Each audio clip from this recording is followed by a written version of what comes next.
ആളുകൾ കടം വാങ്ങിച്ച് ആ കടം തിരിച്ചു കൊടുക്കാതെ വന്നതിന്റെ പേരിൽ എത്രയോ മുതലാളിമാർക്ക് കടം കൊടുക്കാൻ മടി വന്നിട്ടുണ്ട്. എന്തേ? കടം കൊടുത്താൽ തിരിച്ചു കിട്ടൂല. അത് തിരിച്ചു തരാൻ വേണ്ടി എല്ലാ ആളുകളും വാങ്ങിക്കുന്ന ആളുകൾക്കോ അത് തിരിച്ചു കൊടുക്കണമെന്ന ചിന്തയുമില്ല. പിന്നെ ടെൻഷൻ അടിക്കുന്നത് ആരാ? കൊടുത്ത ആള്. വാങ്ങിച്ചാലാണ് ടെൻഷൻ അടിക്കേണ്ടത്, പക്ഷെ കൊടുത്ത ആൾക്ക് അപ്പ ടെൻഷൻ. ചോദിച്ചാൽ പ്രശ്നമായി. നിന്റെ പൈസ നീ തിരിച്ചു തന്നില്ലല്ലോ, അത് എപ്പോഴാ തരുന്നത് എന്ന് ചോദിച്ചു കഴിഞ്ഞാൽ പിന്നെ അത് വഴക്കായിട്ട് മാറാണ്. ഒരു മനുഷ്യൻ ചെയ്ത ഉപകാരത്തിന് ഇങ്ങനെയാണോ നമ്മൾ തിരിച്ചു മറുപടി പറയേണ്ടത്?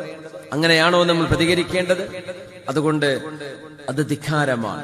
ഒരു ഫഖീറായ മനുഷ്യൻ ധിക്കരിക്കുന്ന അള്ളാഹുവിന് വെറുപ്പാണ്. അള്ളാഹു നാളെ ഖിയാമത്ത് നാളിൽ മുഖത്ത് പോലും നോക്കില്ല എന്ന് പറഞ്ഞത് അൽ ആയിലുൽ മുസ്തക്ബിർ.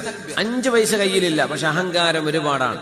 അത്തരം ആളുകൾ അതിങ്ങനെയാണ്. കടം വാങ്ങിച്ചിട്ട് ആ കടം തിരിച്ചു കൊടുക്കേണ്ട സമയമായിട്ട് ആ കടം തന്ന ആള് തിരിച്ചു ചോദിക്കുമ്പോ മാന്യമായി സൗമ്യമായി ഒരൽപ്പം കൂടെ സമയം ചോദിക്കുകയോ ക്ഷമാപണം പറയുകയോ ചെയ്യേണ്ടതിന് പകരം അവർക്ക് നേരെ മെക്കെട്ട് കയറുകയോ അവരെ ചീത്ത വിളിക്കുകയോ പരിഹസിക്കുകയോ അവരോട് പിണങ്ങുകയോ ചെയ്യുന്നത് നന്ദികേടാണ്. മിനിമം അത് നന്ദികേടാണ്. നന്ദികേട് അല്ലാഹുവിന് ഇഷ്ടമല്ല. മല്ലം യശ്കുരിന്നാസ ഫലം യശ്കുരില്ലാഹ്. ജനങ്ങളോട് നന്ദി പറയാത്തവൻ അല്ലാഹുവിനോട് നന്ദി പറയുന്നില്ല എന്ന് മഹാനായ റസൂലുള്ളാഹി സ്വല്ലല്ലാഹു